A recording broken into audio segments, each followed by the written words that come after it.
నమస్తే. ఈరోజు మధ్యాహ్నం ఒక రికార్డు పంపిస్తాం కదా, అది దాంట్లో తెలుగు వెర్షన్ ఇది. ఆ రికార్డింగ్లో స్వామి నంపిళ్ళై ఒక స్వామివారు, వారు ఎవరంటే తిరువాయిమొഴി ఉంది కదా, దానికి మొత్తం 5 వ్యాఖ్యానం ఉంది. దాంట్లో పెద్ద వ్యాఖ్యానం పూర్తికా వ్యాఖ్యానం అని 36,000 36,000 శ్లోక 36 లెటర్స్ ఉన్న 36,000 అని ఒక మహాగ్రంథం వ్యాఖ్యానం. అది తిరువాయిమొழிను స్వామి నమ్మాళ్వారు చెప్పిన 1102 పాసురంకి అది వ్యాఖ్యానం. ఆ నంబళ్ళై అంటే ఆ స్వామివారికి శ్రీమద్ రామాయణం అంటే చాలా ఇష్టం. రామాయణంలో ఆయన పెద్ద అధికారి. ఆయన రామాయణం మాత్రం కాదు, సకల శాస్త్ర విற்பనరు. ఆయన ఉన్న సమయంలో నడువిల్ తిరువీధి పిళ్ళై భట్టర్ అని ఒక స్వామివారు ఉంటారు. ఆ స్వామివారు ఎవరంటే పరాశర భట్టర్ ఉన్నారు కదా, ఆ పరాశర భట్టర్ వంశంలో వచ్చిన వాడు. ఈ నడువిల్ తిరువీధి పిళ్ళై భట్టర్కి ఆ నంబళ్ళై దగ్గరన ఒక జలసి ఉంది. ఏంటంటే నంబళ్ళైకి చాలా పెద్ద శిష్యగోష్ఠి. ఎలా అంటే నంబళ్ళై కాలక్షేప గోష్ఠియో లేదా నంబర్మాళ్ పొరపాడు గోష్ఠియో అని అడిగిన సమయంలో అంత వైభవమైన శిష్య సమృద్ధి ఆ నంబళ్ళై స్వామికి ఉంది. సాధారణంగా శ్రీరంగంలో నంబర్మాల్ ఉన్నారు కదా, ఉత్సవమూర్తి. శ్రీరంగ మూలవరికి పెరియ పెరుమాళ్ళని పేరు, ఉత్సవమూర్తికి నంబర్మాళ్ళని పేరు. ఆ నంబర్మాల్ స్వామివారు ఊరేపు సమయంలో ఎంత జనం వస్తారో అంత జనం స్వామి నంబళ్ళై కాలక్షేప గోష్ఠికి వస్తారని ఒక మాటలు ఉంది. అంత పెద్ద శిష్య సమృద్ధి ఉన్నవాడు. ఆయన దగ్గరన ఈ నడువిల్ తిరువీధి పిళ్ళై భట్టర్కి కొంచెం జలస్సి ఉంది.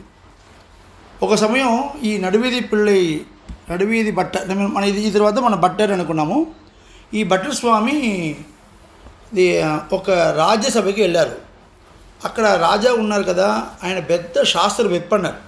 ఆ రాజుగాడు, ఆ రాజుడు ఎవరైనా విద్వాన్ ఆయన సభకి వస్తారంటే ఆయన దగ్గర క్వశ్చన్స్ అడిగి సమాధానం తీసుకున్న అంత శాస్త్రంలో ఆయనకి అంత ఇంట్రెస్ట్ ఉన్నవాడు.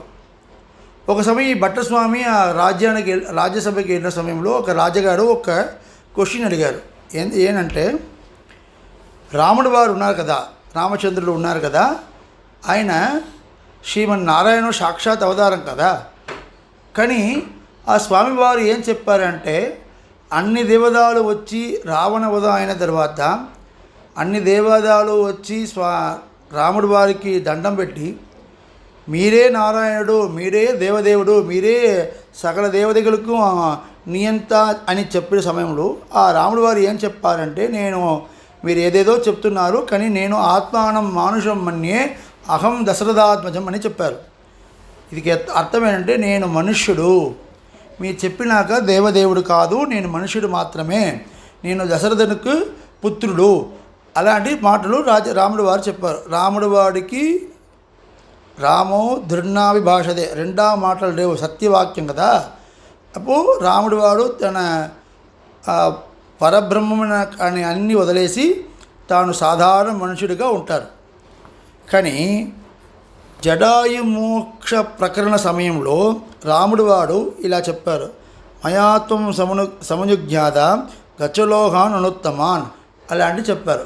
దీనికి ఏ అర్థం అంటే జడాయు మరిచిన సమయంలో రాముడు వారు ఏం చెప్పారంటే, ఏ జడాయు ఎవరు ఏ స్థానం కోసం ఏ స్థానం కోసం అంతర ఋషిಗಳು ప్రయత్నం చేస్తున్నారో ఆ స్థానంకి నేను me I will send you, నేను మేము పంపిస్తాను, మీరు వెళ్ళండి. అలాంటి పెద్ద అనుగ్రహం ఇచ్చారు జడాయుకి రాముడు వాడు. ఈ ప్రకరణంలో ఆ రాజుగారికి ఒక సంశయం వచ్చింది. ఏంటంటే రాముడు వాడు సాధారణ మనుషుడే కదా, ఆయన అలాంటి చెప్పి అవతారం చేస్తారు కదా. ఆ సమయంలో ఇలాంటి మాటలు రావడానికి సందర్భమే ఉండకూడదు కదా. ఈయన సాధారణ మనుషుడు అంటే ఎలా ఈయన నీ మోక్షలోకి వెళ్ళవచ్చు, నేను పంపిస్తాను మీరు మోక్షలోకి వెళ్ళండి, అలాంటి అధికారం రాముడు వాడికి ఎలా వచ్చింది? అని మనుషుడే కదా, ఈయన అవతారం ప్రకరణం ఆయన మనుషుడే కదా, ఆయనకి మోక్షలోకాన్ని పంపడానికి అధికారం ఎలా వచ్చింది అని అడిగారు.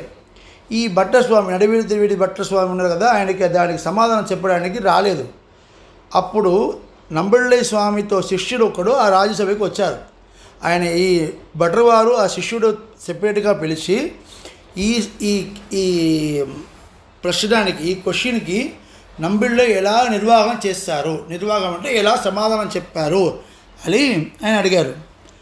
దానికి ఆ శిష్యుడు ఏం చెప్పారంటే, సత్యేన లోకాన్ జయతి, ఈ మాటలు చెప్పి మా గురుగారు నంబిళ్ళై వారు నిర్వాహం చేస్తారని చెప్పారు. ఈ వార్తకి ఏం అర్థం అంటే, ఎవరొకడు ధర్మ మార్గంతో సత్యంతో ఉంటారో, సత్యం ఫాలో చేసిన వాడు ధర్మ మార్గంతో ఎవరు ఉంటారో ఆయనకి అన్ని లోకాలు జయం చేయడానికి సందర్భం ఉంది.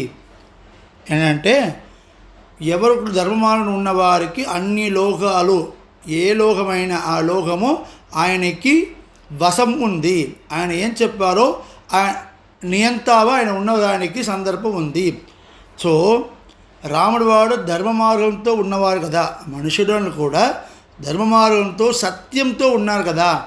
ఆ రాముడు వారి దగ్గర ఉన్న సత్యం ఆ రాముడు వారికి జటాయువ మోక్షానికి పంపడానికి అధికారం ఏది ఇచ్చింది? ఇదే క్వశ్చన్ కదా.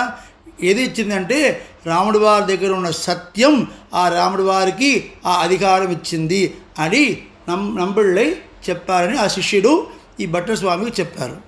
దీనికి ఎందుకు చెప్పారంటే, సత్యేన లోకాన్ జయతి, ఇది మనమందరూ గుర్తుపెట్టుకొని సత్యంతో ధర్మంతో మనం ఉన్నామంటే ఏ లోకమైనా మనకు వశపడుతుంది.